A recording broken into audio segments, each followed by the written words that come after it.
हाँ भाई, चलिए, आप लोगों ने एडिशन का नाम सुना होगा।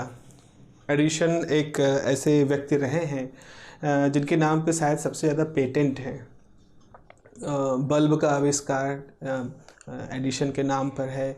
इवन जो शुरुआती फिल्मी कैमरा थे उनका उनकी डिस्कवरी एडिशन के नाम पर है। इसके अलावा डेथ चेयर करके एक चीज़ होती है, उसका भी आविष्कार एडिशन ने किया था। इस तरह से बहुत सारे उनके इन्वेंशंस हैं, बहुत सारे पेटेंट हैं। तो हम सबसे ज़्यादा उनके बारे में जानते हैं कि बल्ब का उन्होंने डिस्कवरी किया था। अच्छा, बल्ब के बारे में क्या है, जैसे ये बल्ब है आपका बल्ब होता है, इसके बीच में एक फिलामेंट होता है, इस तरह का फिलामेंट होता है। इसमें करंट फ्लो करती है, फिर ये जूल इफेक्ट की वजह से हीटअप होता है। हीटअप होने से इसके अंदर जो लाइट है वो इलेक्ट्रिकल एनर्जी लाइट एनर्जी में कन्वर्ट होकर के बाहर निकलती है। एडिशन ने क्या किया, एडिशन ने इसके अंदर से वैक्यूम क्रिएट किया था ताकि ये ऑक्सीडाइज ना हो पाए ये जो फिलामेंट होता है। इसीलिए इस कांच के बल्ब के अंदर से वो हवा निकाल लेते हैं, वैक्यूम क्रिएट करते हैं। फिर एडिशन ने अपने इसी बल्ब में फिलामेंट को थोड़ा सा श्रिंक किया और बगल में यहाँ पर उन्होंने एक मेटल की प्लेट लगा दी। तो एक फिलामेंट है, उसके बगल में एक मेटल की प्लेट है, और फिर उन्होंने इसके ऊपर करंट और वो सब मेजर करके देखा कि इस वैक्यूम में इस पे पोटेंशियल वगैरह सब कुछ अप्लाई किया, बहुत सारे तरीक़ों से किया। तो इलेक्ट्रॉन जो होते हैं वो इस वैक्यूम में इस फिलामेंट से इस प्लेट की तरफ आते हैं। क्या ऑब्जर्व किया कि फिलामेंट से इलेक्ट्रॉन इस प्लेट की तरफ आ सकते हैं बिना किसी मीडियम के। यहाँ वैक्यूम है, बिना किसी मीडियम के इलेक्ट्रॉन मूव कर रहे हैं। हालांकि उससे पहले लोगों को ये मालूम थी कि कंडक्टर्स जो होते हैं उसके अंदर इलेक्ट्रॉनों का फ्लो होता है जिसकी वजह से करंट फ्लो होती है। लेकिन ये पहली बार कुछ ऐसा था जिसको एडिशन ऑब्जर्व कर रहे थे कि बल्ब के फिलामेंट में वो इस तरह से इलेक्ट्रॉन का फ्लो होता देख रहे थे वैक्यूम के थ्रू। ये अपने आप में बड़ा ही यूनिक सी बात थी और इसको नाम दिया जाता है addition effect. This is called the addition effect. बाद में बहुत सारे रिचर्डसन वगैरह आते हैं, रिएक्शन थर्मियोनिक एमिशन इलेक्ट्रॉन के सारी मैकेनिज्म बनती है, but this was the primarily observation addition effect.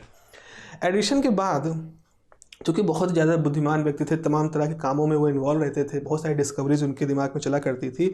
उसके बाद इनका जो यहाँ रोका हुआ काम था, इस काम को एक दूसरा इंजीनियर होते हैं फ्लेमिंग उसकी स्टडी करते हैं। उनको एडिशन इफेक्ट बड़ा इंटरेस्टिंग लगता है, तो जो फ्लेमिंग होते हैं वो इस चीज़ को एनालिसिस करते हैं, और एनालिसिस करते करते वो एक कांच का एक वॉल बनाते हैं। वॉल इन सेंस कि ये बल्ब नहीं होता, इसमें से लाइट नहीं निकलती।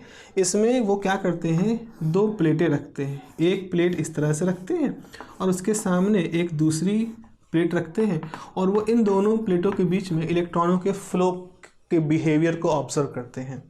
इस वॉल्व को नाम दिया गया फ्लेमिंग वॉल्व।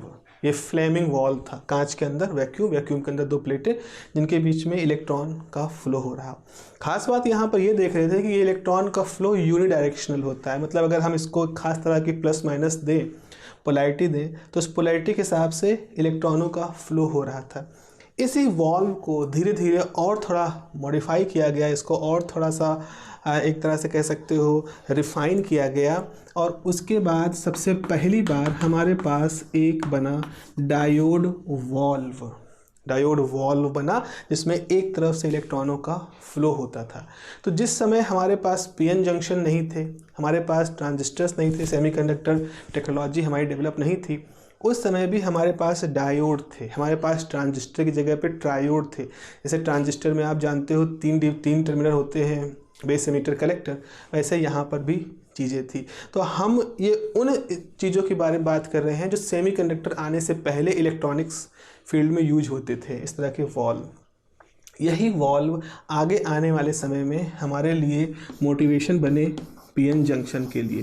तो जब हमारा PN junction semiconductor PN junction जो आप पढ़ते हो, आपके सिलेबस का हिस्सा होता है, जब आप इसको पढ़ते हो तो ये याद रखो कि जो पीएन जंक्शन हमने पढ़ा, इससे पहले हमको रेक्टिफिकेशन मालूम था, इससे पहले हमको एम्प्लीफिकेशन मालूम था, क्योंकि पीएन जंक्शन से पहले भी हमारे पास वॉल्व्स थे।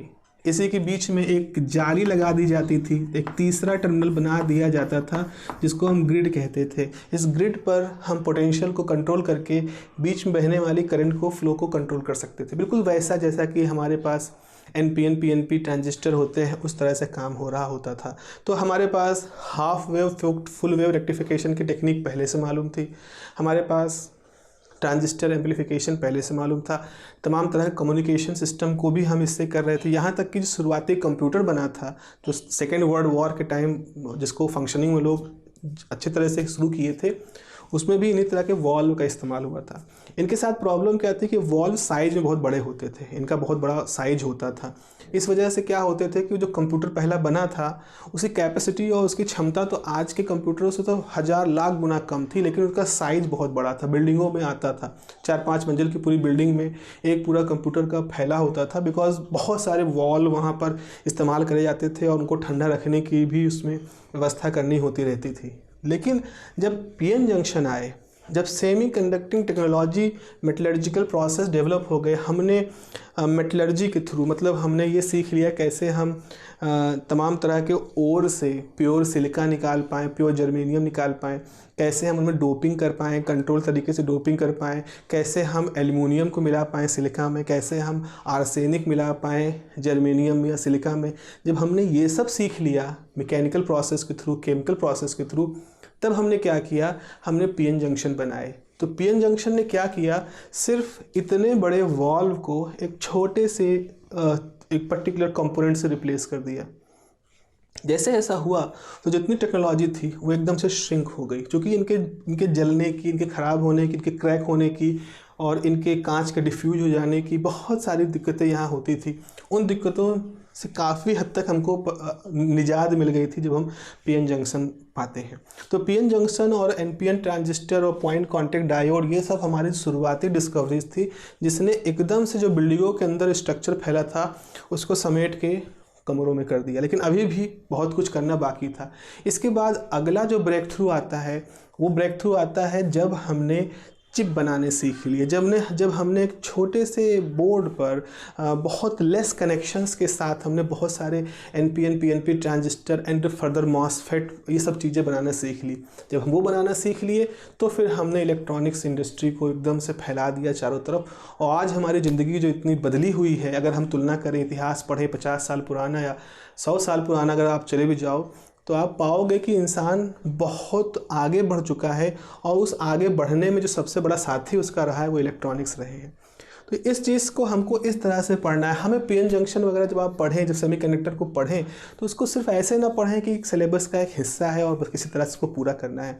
आप समझें कि ये वो टेक्नोलॉजी है जिसने कितनी ज़िंदगियों को अपने अंदर समा लिया है। मतलब इन सेंस लोगों ने पूरी ज़िंदगी लगा दी एक पर्टिकुलर कंपोनेंट को बना करके उसको एप्लीकेशन लेवल तक लाने में। कितने लोगों की ज़िंदगियां लगी, कितने सारे वर्कर्स के नाम नहीं जानते, कितने सारे टेक्नीशियन हैं, कितने सारे गुमनाम साइंटिस्ट हैं जिनके नाम हम नहीं जानते, लेकिन उनका काम हमारे लिए महत्वपूर्ण है, क्योंकि उनमें से किसी काम से हमने बैंड गैप के बारे में कुछ थोड़ा सा आगे बढ़ के जाना, हमने उनमें से किसी के साथ में क्वांटम मैकेनिक्स थ्योरी जानी, उन्हीं में से किसी काम से हमने कैसे थर्मल रेजिस्ट हो जाता है कोई मटेरियल, कैसे थर्मली अपने आप को स्टेबल करता है मटेरियल, ये सब जाना। तो जब भी आप कोई विषय पढ़ रहे होते हो तो आप उस विषय के साथ उतने सारे लोगों की लिगेसी, उनकी मेहनत को भी आप उसके साथ कैरी कर रहे होते हो।